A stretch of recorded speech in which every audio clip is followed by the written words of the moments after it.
We're going to be spreading wood chips today. We have two different techniques we use, two different pieces of equipment we use. Right here is a silage wagon. This works really well to move a lot of wood chips at once. We use this for fence line and, like I said, to move a lot of mulch at once. So if you're putting a good base down, we like to use this first. And it works really well for fence line too. That was the whole goal with this, is just to be able to do fence, and then you don't have to go around and weed whack as much as often. As you can see right here, it's got a chain drive that feeds the auger there, and then it comes right out the side, and it leaves you enough room to get next to your fence. And you can get, when you do it inside of a pen, you can pile it up, I don't know, about 3 feet, and just keep making rows. And then the animals will spread it out for you. So we like to use that. And this is an older model, so you don't have to have anything real fancy. This was used, came from an auction. And then we also use spreaders. We have two manure spreaders. They're smaller spreaders. We like to use the smaller ones because we're able to move them around and get them in and out of stuff a lot easier, especially trying to back into a greenhouse or just getting around stuff. And this is our wood chip pile. It's a mixture of woods and leaves and sticks.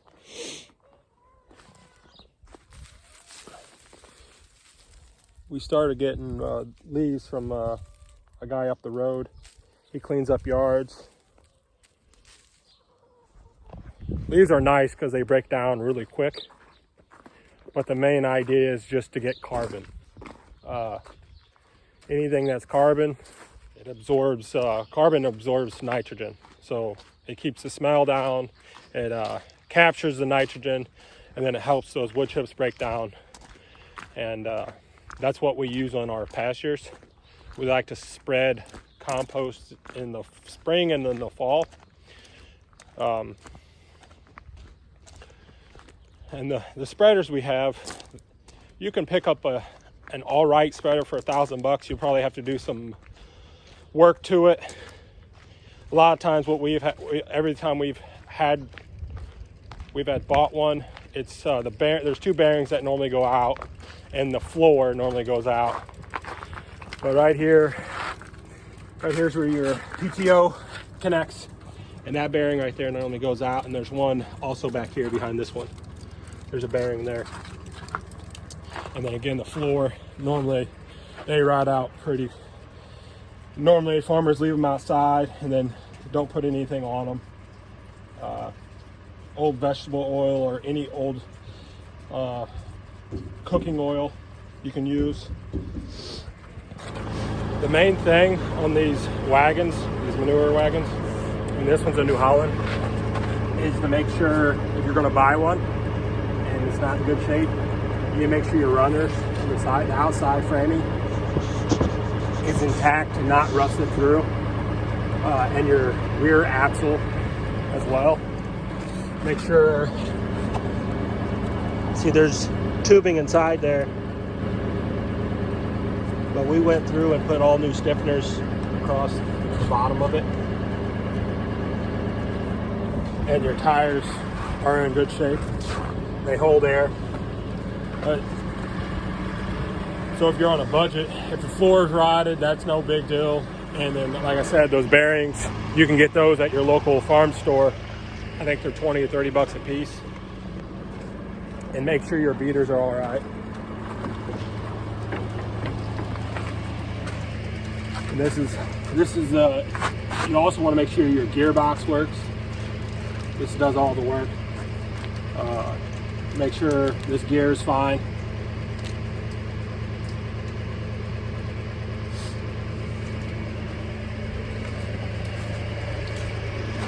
Other than that, they're pretty simple.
We just got done spreading wood chips,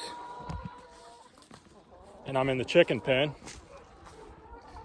And I'll explain why we use wood chips on our farm. So for our layer production, we bring our chickens off pasture into a greenhouse in the winter.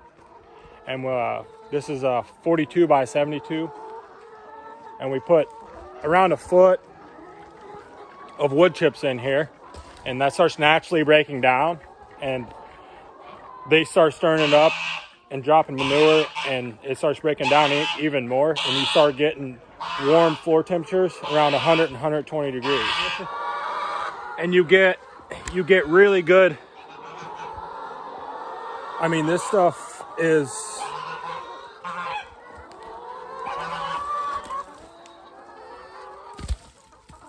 some good compost you can get out of it as well. But right now we're just worried about keeping the birds warm. That's the main goal. You'll lose production just because of solstice. There's nothing you can do about that. You can put lights on, but we like to have our chickens, we like to age our chickens out for around 3 years. It seems like it's still profitable for us. So we don't put lights on them, but we do keep them warm. So we keep them dry, we keep the wind off of them, and we keep them warm. And that, like I said, that floor temperature, on average, I've tested it quite a bit, and I keep that floor temperature anywhere from 100 to 120. And it can get hotter than that in some places, but that's average, 100 to 120. And so, everybody has been around a chicken. They have down feathers, and they coddle down into the ground really good.